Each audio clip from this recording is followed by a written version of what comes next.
Do you like being the skunk at the garden party? ¡Amo! ¡Amo ser el topper dentro del Estado! Soy el que destruye el Estado desde adentro. Soy el, es como estar infiltrado en las filas enemigas. A lot of people have pegged one word to Argentina's new president, and that is crazy. He's known across Latin America as El Loco. Headlines about Argentina's president, Javier Milei, range from him being a tantric sex guru. ¿Y el sexo tántrico seguís por ahí? ¿Seguís? Pues te escuché una vez que habló del Sí. sexo. ¿Practicás? Sí, claro, fui profesor. To his 4 cloned mastiffs that he named after libertarian icons he loves. But all of that, his crazy hair, that's the superficial stuff. What makes Javier truly unusual are his ideas. In a country that has been dominated by socialism for a century, policies that took Argentina from being one of the wealthiest countries in the world to a country facing 200% inflation, he wants to take the country in a radically different direction. Milei is a proud libertarian, actually calls himself an anarcho-capitalist, and says that the best person to fix the state is the person who hates the state. During his campaign, Milei made his intentions clear. Yo prefiero que explote y que se lleve puesta a toda esta basura de casta política. Which is exactly what he's now doing. Milei has introduced the most radical austerity measures in modern Argentina. This is why people voted for him. Change. Someone who could shake things up in a way that could turn out to be life-saving, even if it meant short-term economic pain. People were sold on his ideas and willing to sacrifice for the Milei project and the future of the country. But will it work? Not all Argentinians think so, at least not right now, and not everyone is willing or able to wait for things to improve. In April, with food prices rising and poverty up 10%, tens of thousands of Argentinians took to the streets to protest Milei's aggressive measures. A few months ago, Milei showed up at Davos, the alpine mountain resort that hosts the annual World Economic Forum. This is a place where historically people who all think the same way go to drink expensive champagne and tell each other how smart they are. But there Milei was. He arrived flying commercial, and he blew all of that up. He got on stage and said, listen, you're not all that smart, and by the way, you're wrong. Here's what he said in his speech. Today, I'm here to tell you that the Western world is in danger. And it is endangered because those who are supposed to have to defend the values of the West are co-opted by a vision of the world that inexorably leads to socialism and thereby to poverty.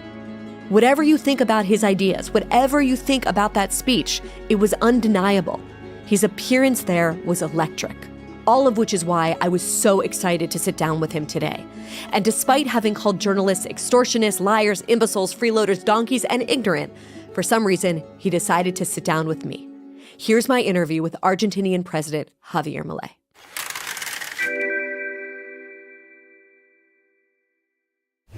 President Milei, welcome to Honestly. Muchísimas gracias. Es un placer para mí estar aquí. I know you've been in meetings today with Mark Zuckerberg and other leaders in Silicon Valley. Earlier this week, you spoke down the road at Stanford University. For months, students at that university have been calling for intifada.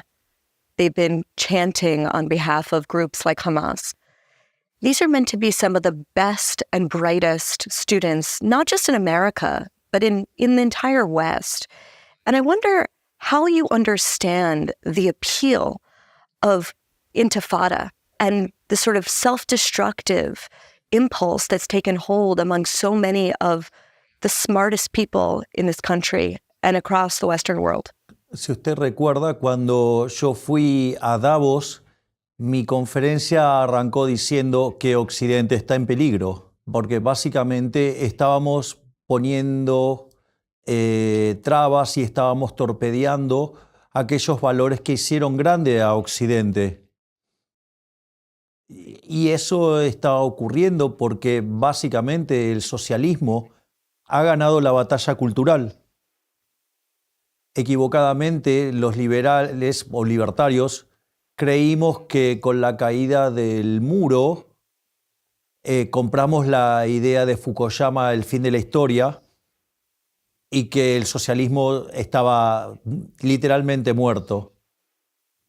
Sin embargo, el socialismo se reagrupó en el Foro de San Pablo trasladó la lucha de clases que planteaba el marxismo originalmente al resto de los aspectos de la sociedad.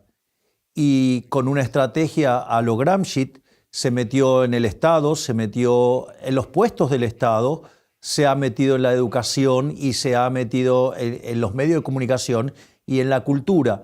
Y de esa manera dieron la batalla cultural y la ganaron. No porque fueran mejores que las ideas de la libertad, sino por el propio hecho que los libertarios no hemos dado la pelea.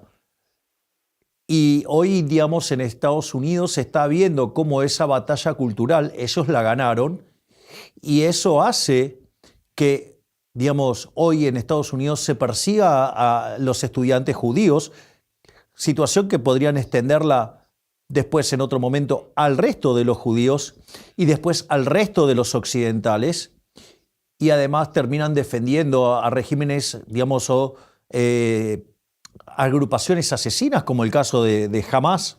Y eso, digamos, es como consecuencia de que ellos han dado la batalla cultural. De hecho, digamos, la izquierda es tan fundamentalista en esto que de hecho, por ejemplo, en mi país y en otros países, personas de izquierda, aún con orígenes judíos, digamos, están del lado de los terroristas o de agrupaciones terroristas, como el caso de Hamas, y hasta condenan al propio gobierno de Israel por defenderse, por hacer uso de su legítima defensa. Y eso es una consecuencia de que los libertarios no hemos dado la batalla cultural. Y por eso yo en Davos dije, Occidente está en peligro. Pero hay dos cosas muy positivas. En primer lugar, alguien que viene desde la batalla cultural, como es mi caso, y que parecía imposible que llegara al poder, digamos, llegué a ser presidente de un país que durante 100 años abrazó estas ideas nefastas y socialistas que han hecho de que Argentina, de ser el país más rico del mundo, se convirtiera en el 140 y que hoy tenemos 55% de pobres y 15% indigentes. Lo que yo estoy alertando es que no hace falta que el mundo tenga que sufrir semejante debacle para escapar de las ideas del socialismo. Y una de las cosas que yo suelo decir, digamos, yo vengo de un futuro apocalíptico para evitarlo. Algo así como la historia de Terminator. Bueno, de hecho, Schwarzenegger es libertario. Pero al margen, digo, de la cuestión risueña, esto se debe a que no se ha dado la batalla cultural. Pero alguien que viene a la batalla, como mi caso, ha podido llegar al poder. Ese es un punto no menor. Y segundo, al llegar al poder, yo nunca dejé de dar la batalla cultural y ahora el micrófono es muchísimo más grande, el nivel de alcance es más grande. Las cosas que yo dije en Davos, yo las venía diciendo desde hace mucho tiempo, pero diciéndolas siendo presidente de un país y siendo el primer presidente libertario de la historia de la humanidad, el efecto es muchísimo más grande. Y la parte más positiva es que a partir de estos discursos muchísima gente está despertando. De hecho, cuando yo inicié mi carrera política, en mi primer discurso político, cuando cerré el discurso dije, yo no vengo aquí a guiar corderos, yo vengo a despertar leones. Y afortunadamente lo que estoy viendo es que a nivel mundial hay muchos leones libertarios despertando. Por lo tanto, si bien el presente está luciendo oscuro, creo que están floreciendo las bases de un futuro mucho mejor. Do you see those lions awakening only in Argentina or all over the world? And where do you see them here, given that you've been here for the past few days? Dos cosas. En el caso de Argentina, digamos, es más evidente porque llevamos 100 años de decadencia, porque contra todo pronóstico llegamos a ganar la presidencia y están pasando cosas verdaderamente increíbles. Yo he estado contando en distintas reuniones que increíblemente, mientras que estamos haciendo el ajuste fiscal más grande de la historia de la humanidad, y cuando en la historia argentina los ministros de Economía a lo máximo que podían aspirar era a no ser insultados. Cada vez que voy a un acto con mi ministro de Economía es ovacionado. No solo eso, si nosotros, miramos mi imagen es más alta que en el propio momento en el que asumí, a pesar de estar haciendo este ajuste. Es más, la aprobación de la gestión también ha mejorado y no solo eso, si hoy fuéramos a una elección, estaríamos en condiciones de sacar el 60% de los votos. Y eso, en realidad, más allá de la dinámica de imágenes, intenciones de votos y demás, lo más importante es que significa un cambio de época. Es decir, estamos haciendo esto, es una situación absolutamente dolorosa, pero la gente interpretó y asimiló que todos los atajos del populismo y del socialismo no funcionan. Y eso es un elemento para ser muy optimista. Y respecto al mundo soy también muy optimista, porque para lograr esto en Argentina, antes estuve dando la batalla cultural durante 10 años. De hecho, yo suelo contar que cuando empecé a dar la batalla cultural en los medios, estaba más solo que Adán en el Día de la Madre. Y en ese sentido, lo que yo noto es que el mundo está mucho más abierto y es mucho más rápido el mecanismo por el cual se difunde estas ideas en el mundo. Y respecto a lo que tú me comentas sobre las charlas que he tenido en estos días con distintos gigantes tecnológicos, ellos, están profundamente comprometidos con las ideas de la libertad y se sienten profundamente atractivos con mi visión libertaria del mundo y mi odio hacia las regulaciones. You're sitting in a place with the greatest human capital, arguably, in all of America. The reason that a terrible 2-bedroom house costs $2 million, $3 million here in Palo Alto is because they want to be around other brilliant people building companies. Because of Argentina's economic collapse and because of the double-digit inflation over the past decades, your human capital has fled. What are you going to do to bring back the best and the brightest to your country? Bueno, ese capital humano maravilloso que tiene Argentina y que se fue del país, se fue porque fue agredido sistemáticamente por el Estado. Fue agredido sistemáticamente con la inflación. Nosotros le hemos quitado 13 ceros a la moneda. No solo eso, sino que además hoy podríamos sacarle 3 ceros más a la moneda.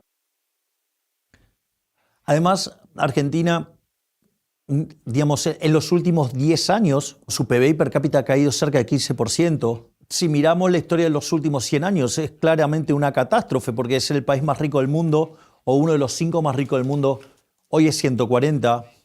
Tenemos 55% de pobres y 15% de indigentes.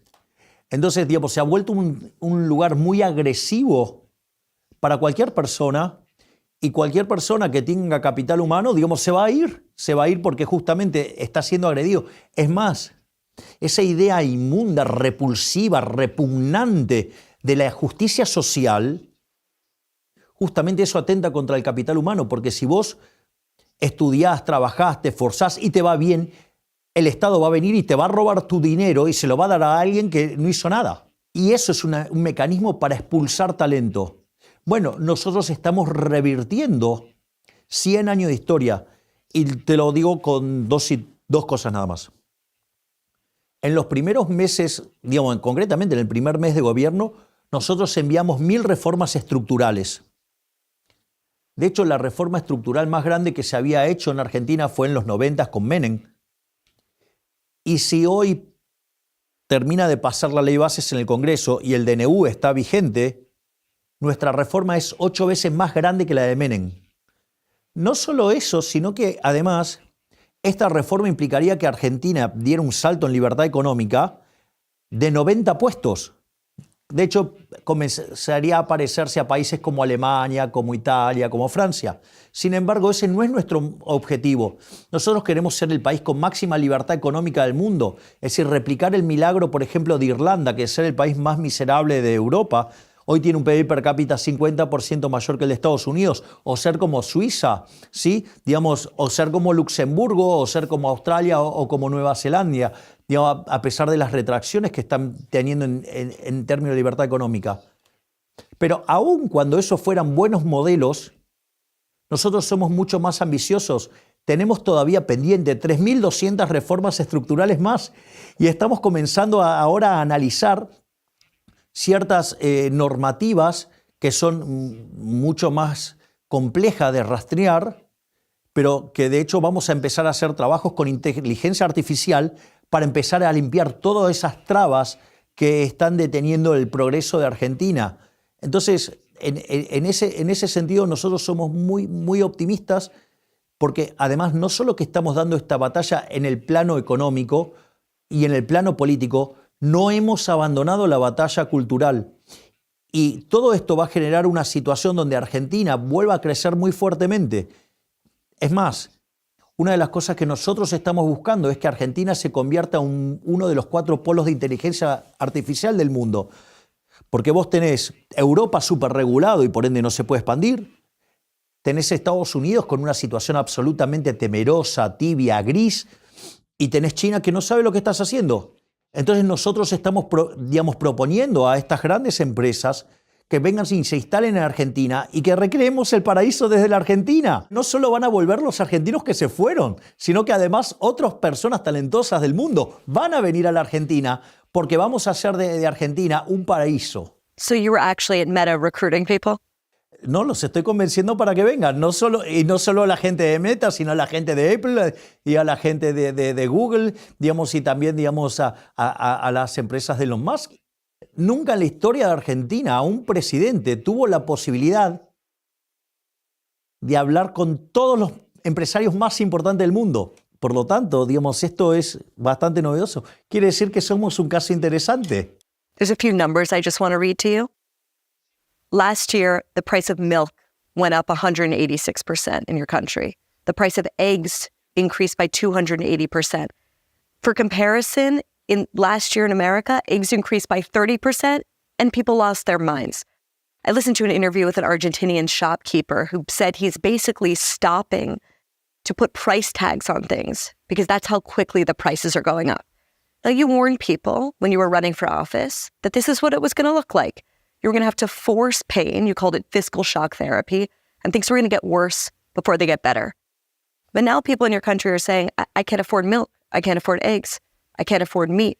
What do you say to the people who are so far away from this economic vision that you're heralding?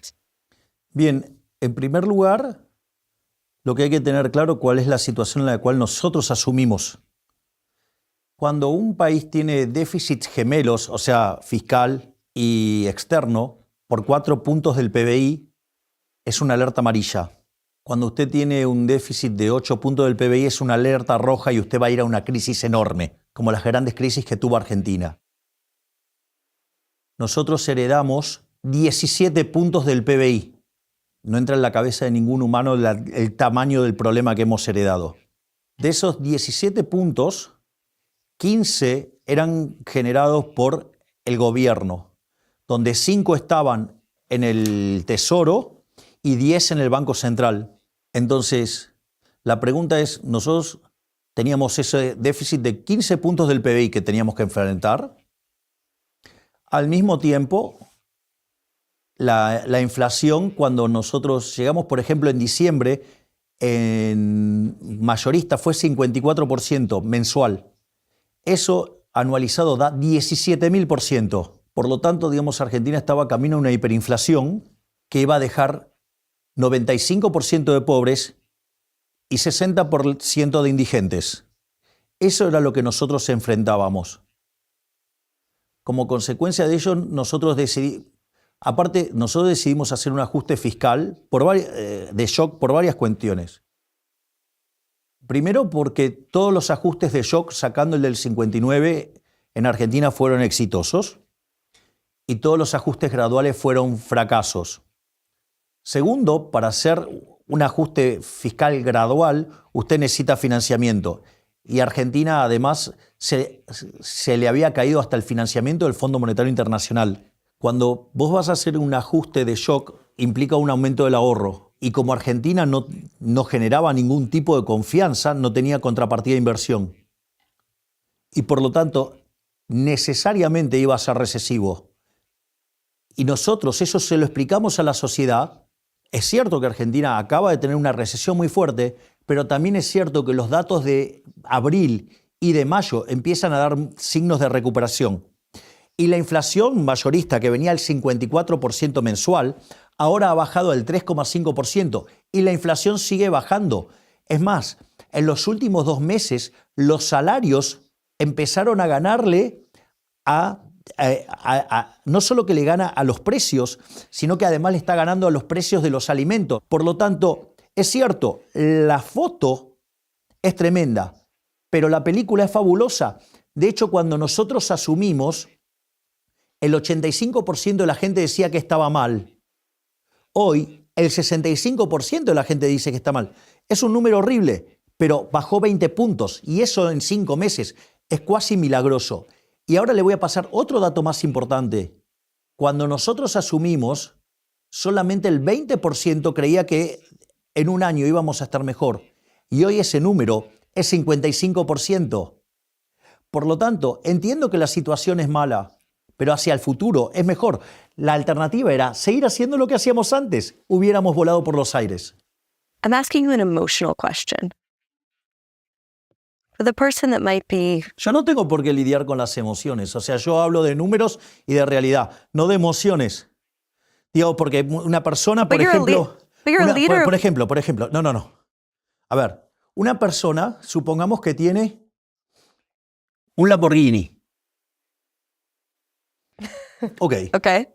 Entonces, ¿cuáles son las emociones de quien tiene un Lamborghini? No lo sé, porque probablemente si, digamos, está en un lugar donde muy pobre, puede ser que se sienta muy bien con su Lamborghini.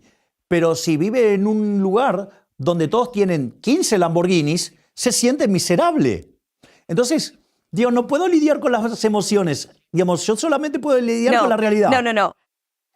I'm talking about reality. I'm talking about the family that says, I can't afford food. And you give them extremely sophisticated economic explanations full of data.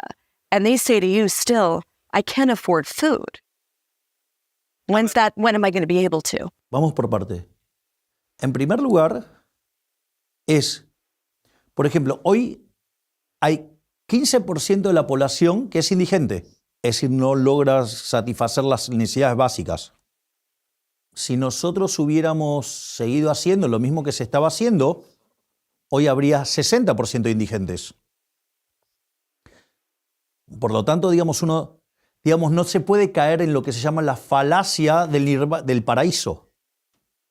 Es decir, digamos, o sea, si me vas a comparar contra el paraíso, siempre la vida es horrible. Ahora, si comparamos contra el escenario alternativo, digamos, 60% de indigentes hubiera sido una verdadera catástrofe, peor que la que tenemos ahora, que es 15. Primer punto. Segundo punto, hoy la inflación en alimentos está muy, pero muy por debajo de la evolución de los salarios, con lo cual en términos de alimentos, los salarios están subiendo muchísimo. De hecho, los salarios están subiendo en términos reales porque los últimos 2 meses le estuvo ganando la inflación y muchísimo más a los alimentos. Por lo tanto, es más, hoy la gente va al supermercado. Esto es muy importante. Cuando nosotros asumimos el 70% de la gente consideraba que los precios iban a seguir subiendo. Y el 30% restantes, cerca de 27%, consideraban que en el mejor de los casos iban a estar estables y alguien consideraba, y 3 puntos que podían caer. Hoy la cantidad de gente, digamos, que dice que los precios están subiendo, está en el 40%. Y el 60% dice que los precios o están estables o están cayendo.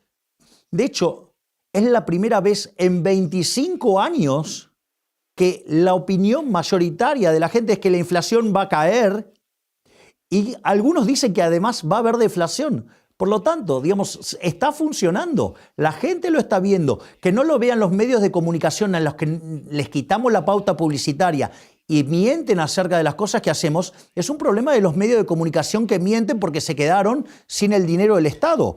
Pero la realidad, digamos, les rompe los ojos todo el tiempo. Es decir, yo entiendo que a los medios de comunicación yo les resulto horrible porque les quité el dinero del Estado. Es decir, yo creo verdaderamente en la prensa libre y cuando la prensa recibe dinero del Estado no es libre, es esclava del Estado. Entonces nosotros le quitamos la pauta y por eso mienten. Digamos, si fuera cierto lo que dicen los medios, en realidad este gobierno ya hubiera estallado y sin embargo todo el tiempo mi imagen crece. You describe yourself as an anarcho-capitalist. Someone who thinks centralized states should be abolished, that private corporations should fulfill all of the state's current duties, like schooling, defense, and building roads. Are there certain things, though, that the state must do? And what are those things? Hay que separar en dos dimensiones. Una cosa es mi posición filosófica. Es decir, claramente yo filosóficamente soy anarcocapitalista. Considero que el Estado es una organización criminal. Por ejemplo, ¿vos estás a favor del robo? No. Ok, yo tampoco. Sin embargo, vos los impuestos no los pagás voluntariamente. Es decir, si vos no pagás tus impuestos vas presa. Correct. Es decir, con lo cual, la contracara de eso es que hay violencia institucionalizada. Es decir, lo que pasa es que hay ladrones con licencia, el Estado, y hay ladrones sin licencia. Pero en realidad, digamos, vos podrías tomar una banda de ladrones y si se autoproclama el Estado no tendría ninguna diferencia con lo que es el Estado. Y eso, digamos, o sea, los libertarios anarcocapitalistas entendemos que entonces el Estado es una organización violenta que vive de una fuente coactiva de ingresos llamado impuestos. Digo, los impuestos no lucen algo muy amigable. De hecho, es una rémora de la esclavitud. Pero ese es un mundo ideal. Y yo entiendo que ese es un mundo ideal. Y es el ideal al que yo apunto. Y en el mundo real tiene muchas complicaciones. De hecho, en la vida real yo soy minarquista. Uno tiene que fijarse ese norte y diseñar sus políticas para alcanzar la libertad. Porque también me parece una posición absolutamente estúpida la de algunos libertarios que ellos dicen, no, bueno, hay que permanecer afuera, o sea, los agoristas. Yo diría que los agoristas, más que agoristas, son estúpidos. Porque yo conozco un agorista, por ejemplo, que él se considera agorista y que hay que luchar contra el Estado. Y en el medio de la pandemia estaba haciendo una fiesta, lo cual estaba prohibido, y casualmente lo llamé por teléfono para saludarlo, y justo lo había ido a ver la policía. Y este tan agorista y que estaba dispuesto a pelearse contra el Estado, por poco se orinaba encima. Entonces, o aquellos que dicen no, que la posición de un verdadero libertario debería ser cambiar el sistema. Ahora, el sistema se cambia estando adentro, no desde afuera. Es decir, ningún político va a cambiar un sistema que lo beneficia en favor de la gente porque él tiene el poder de hacerlo. Entonces, lo voy a hacer con un ejemplo más fácil. En Argentina el soccer, el fútbol es el deporte más popular. No. Cuando vas a un estadio de fútbol, es un hermoso espectáculo, muchísima gente en las gradas, muy colorido, la gente canta canciones muy lindas, pero si tú pones el balón en el medio del campo, por más que la gente grite, por más que agite sus banderas y todo lo que sea, la pelota no se mueve. Si vos querés ganar el partido, necesitas jugadores. En el seleccionado argentino los goles los hace Messi. Es decir, necesitas que alguien haga los goles. Entonces, esa idea de que desde la tribuna podés cambiar algo es estúpido. Mucho más estúpido es creer que lo podés hacer desde, digamos, sentado en el living de tu casa. Entonces, la única forma de modificar esto es meterte dentro del sistema y disputarle el poder, porque si no, no lo vas a cambiar.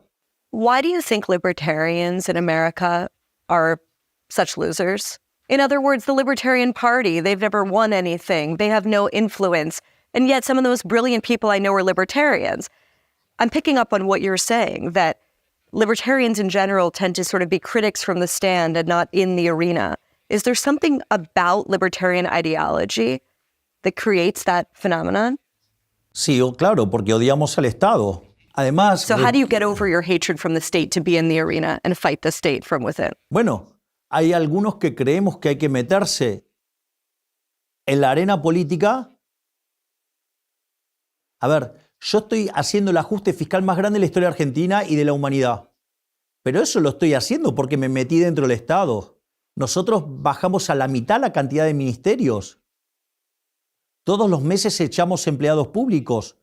Todo el tiempo estamos, eliminando regulaciones. Estamos eliminando mucha corrupción. Eso desde afuera no se puede hacer. Claramente que usted puede hacer un montón de críticas. Si yo me pusiera en una posición libertaria ridículamente purista, no podría cambiar nada. Porque entonces no tendría que estar. Y entonces le estaría regalando el terreno a los socialistas. Porque hay algo que hay que entender, es que el poder es un juego suma cero. Y si no lo tenemos los que estamos a la derecha, lo van a tener los de la izquierda. Y si los libertarios, en lugar de pelear contra la izquierda, pelea contra los propios, lo único que hace es ser funcional a la izquierda. Es decir, esos libertarios que lo único que hacen es criticar lo que nosotros hacemos, primero que son unos cobardes en la gran mayoría, porque nunca se quisieron meter en la arena, en el barro que es la política. Yo he tenido que soportar calumnias, injurias de todo tipo, pero no solo sobre mi persona, sobre mi hermana, sobre mi padre, sobre mi madre. Han dicho cualquier tipo de barbaridades. Se han metido con mis seres queridos, con todos. Hasta se han metido con mis perros. Es decir, hasta violando la propia Constitución Nacional, que dice que las acciones privadas están, reservadas a lo privado y a la conciencia y a la voluntad de Dios. O sea, y han sido tan sucios, tan inmundos, que hasta se han metido hasta con mis perros. Es decir, en ese sentido, hay que tener mucho coraje para hacerlo. Por lo tanto, muchos de ellos critican desde una posición cobarde. Segundo, ignoran muchas de las restricciones que uno enfrenta cuando está en esto. Y no solamente eso, sino que además deberían tener los votos que no tienen.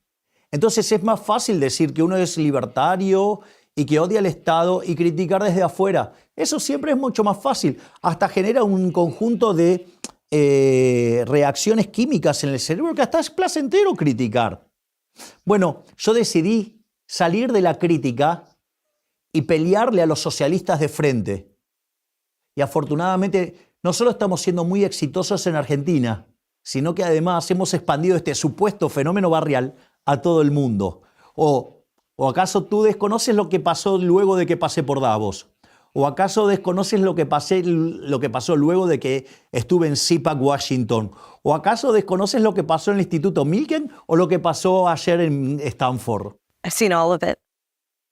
Do you like being the skunk at the garden party? ¡Amo! ¡Amo ser el tope adentro del Estado! Soy el que destruye el Estado desde adentro.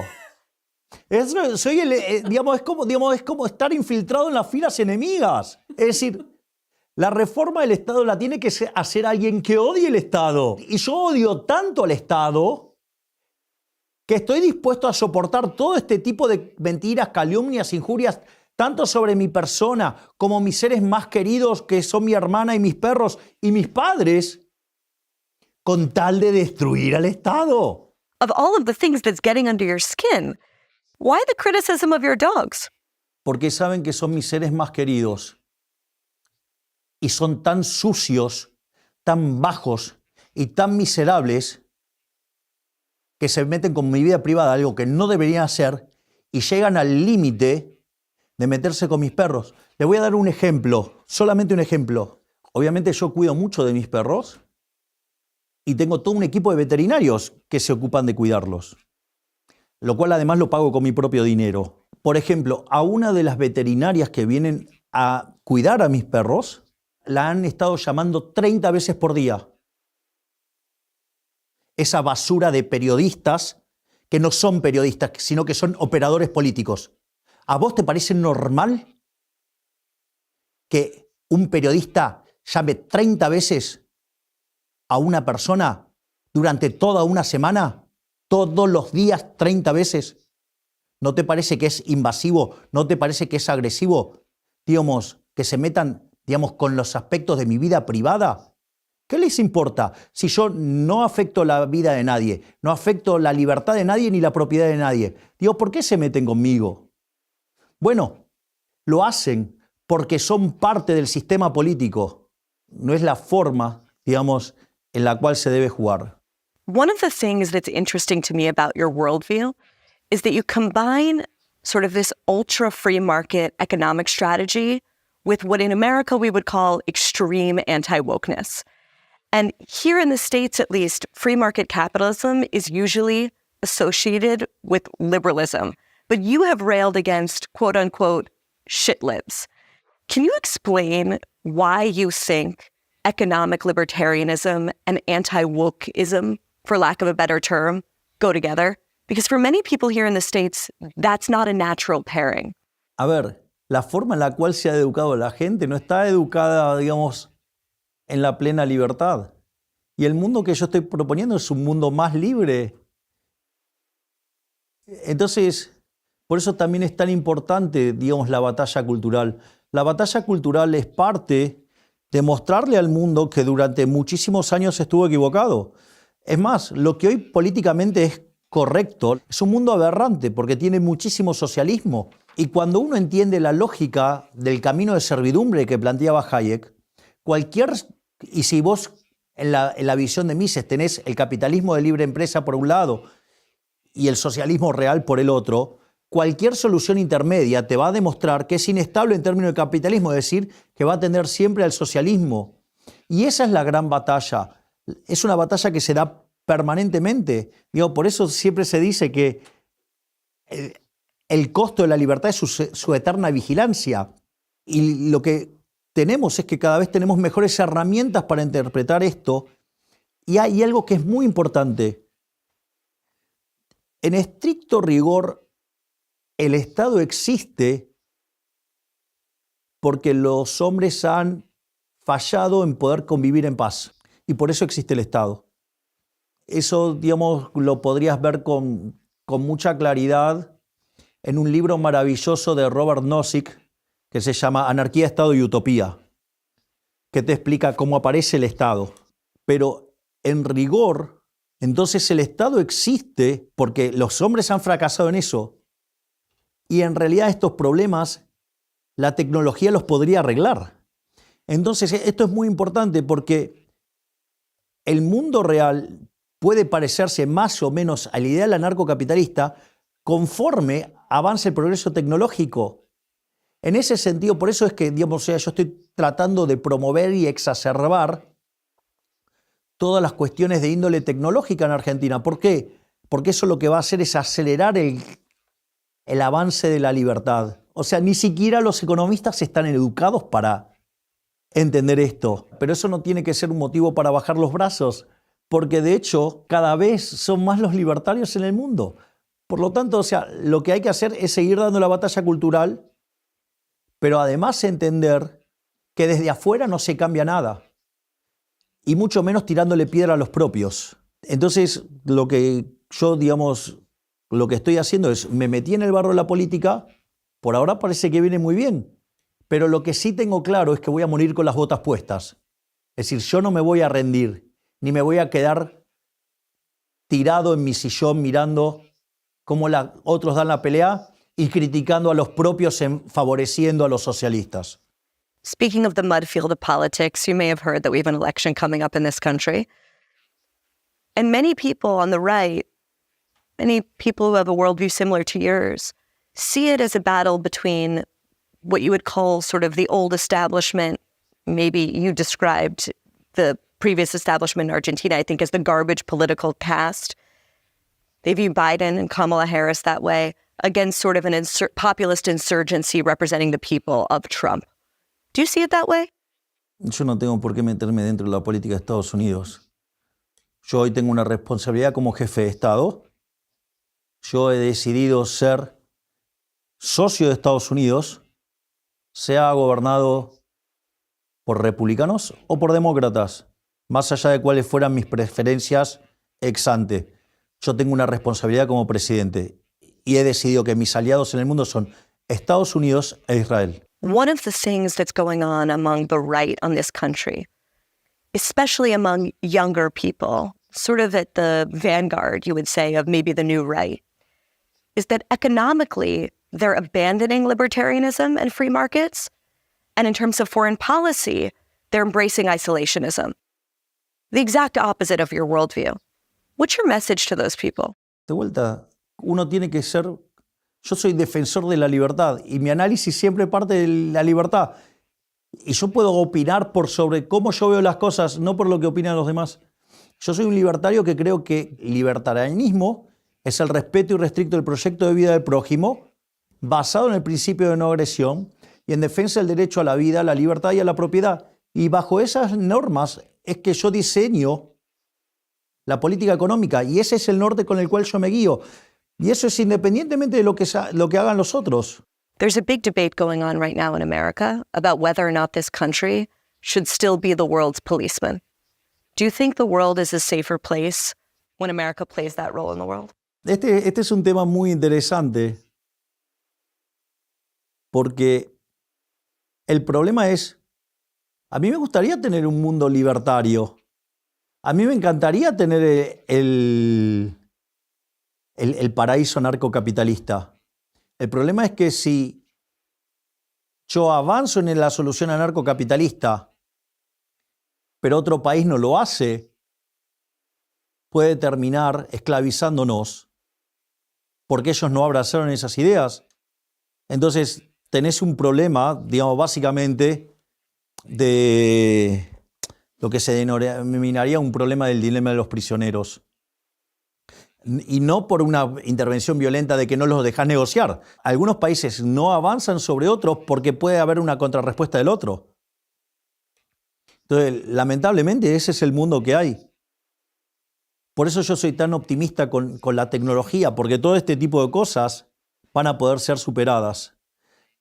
Pero en la transición, lamentablemente, el mundo es el que es. Y digamos, o sea, las soluciones soñadoras, te propongo que saques a Estados Unidos como policía del mundo. Te puedo asegurar que el equilibrio es muchísimo peor que el que tenemos hoy. ¿Es el ideal este? No. Pero en un mundo donde hay otros que juegan con otras reglas de juego, si vos corres el rol de Estados Unidos, te vas a encontrar con un mundo muchísimo peor. Salvo que te guste ser esclavo. There's a quote that I've been going back to a lot recently as I've been rereading the writings of a lot of Soviet dissidents. And perhaps you've heard this, but this is from the writings of Alexander Solzhenitsyn. And here's what he says. Human nature is full of riddles, he says. And one of these riddles is this. How is it that people who have been crushed by the sheer weight of slavery and cast to the bottom of the pit can nevertheless find strength to rise up and free themselves, first in spirit, then in body, while those who soar unhampered over the peaks of freedom suddenly appear to lose the taste for freedom, lose the will to defend it, and hopelessly confused and lost, almost begin to crave slavery? Why is it that the people that have benefited the most from freedom, the most from the Enlightenment, the most from the progress of the West, take it for granted? And is there a way for us, short of catastrophe, to recover the hunger that you so clearly feel for freedom? La primera parte de la respuesta la voy a pivotear sobre la historia del pueblo judío. Digamos, uno de los motivos por los cuales soy un gran admirador de Moisés es porque es el máximo libertador de la historia. La hazaña del pueblo judío es equivalente a que un pueblo que estaba esclavizado es como que hubiera enfrentado a la suma de Estados Unidos, Rusia y China. Así para tomar orden de magnitudes. Ahora, a pesar de que el pueblo hebreo vio cada una de las plagas que terminaron doblegando a Egipto, al momento de salir de Egipto, solamente 1 de cada 5 se fue de Egipto. El primer punto es, ¿se puede lograr la libertad? Sí. Digamos, si uno tiene la fuerza y la convicción, tarde o temprano lo va a lograr. Primer punto. Segundo punto. Hay gente que prefiere entregar su libertad por el They pescado preferred gratis. slavery. Bueno, pero es la elección de la gente. Ese es el segundo punto. Y después hay otro elemento más. El socialismo es muy hábil en tratar sobre los valores más miserables del ser humano, porque el socialismo está basado en la envidia, en el odio, en el resentimiento, en el trato desigual frente a la ley, y si es necesario en el asesinato, porque han asesinado a 150 millones de seres humanos. Dicho esto, cuando las sociedades comienzan a progresar, lo que hace el socialismo es inocular el virus de la envidia, del resentimiento. Supongamos que vamos a una carrera. Somos 20 personas corriendo. ¿Cuántas personas pueden ganar la carrera? Una, solo una. Entonces, ¿qué hace el socialismo? Trabaja sobre los 19 restantes, hablando de una conspiración donde hay uno que ganó y está sometiendo al resto y fomenta la envidia y el odio, porque es más fácil creer que fue una conspiración a que tener que aceptar que el otro fue mejor. Y de eso va la batalla cultural. Mostrarle que los valores morales de ellos son inmundos y que esos valores inmundos conducen a instituciones espantosas y que entonces cuando se aplican esas instituciones los países se derrumban y caen en la miseria. ¿Quiere un buen ejemplo de esto? Argentina abrazó las ideas de la libertad en 1860. De ser un país de bárbaros, en 35 años se convirtió en el país más rico del mundo. Y después, a inicio del siglo XX, abrazó las ideas del socialismo y se convirtió en un país miserable, un país que produce alimentos para 400 millones de seres humanos, con una presión fiscal en ese sector del 70%. Quiere decir que el Estado se lleva el alimento de 280 millones de seres humanos y hay 5 millones de argentinos que no le alcanza para comer. Esa basura es el socialismo. Entonces, ¿y cómo lo hicieron? Inoculando la idea de la justicia social, que está basada en la envidia, que es el trato desigual frente a la ley y que está basado en el robo. Y ese deterioro de los valores morales es lo que genera la decadencia. Por lo tanto, uno tiene que dar la batalla en el plano económico, tiene que dar la batalla en el plano político y tiene que dar la batalla en el plano cultural. Y si uno falla en alguno de estos puntos, el socialismo se mete por ahí y triunfa. Por eso que nosotros peleamos en la arena política, damos la discusión en la economía y en ningún momento he dejado de dar la batalla cultural. Con la diferencia que ahora tengo un micrófono más grande. But maybe the lesson of the Exodus story, that some people will prefer the comforts of slavery to the insecurity of freedom. Está bien, pero uno lo que tiene que hacer es trabajar para explicar los beneficios de la libertad. And maybe you need a Moses. Sí, digamos, ojalá pudiéramos tenerlo. Thank you so much, Gracias. President Milei. Thank you so much. Gracias. Thank you. Gracias.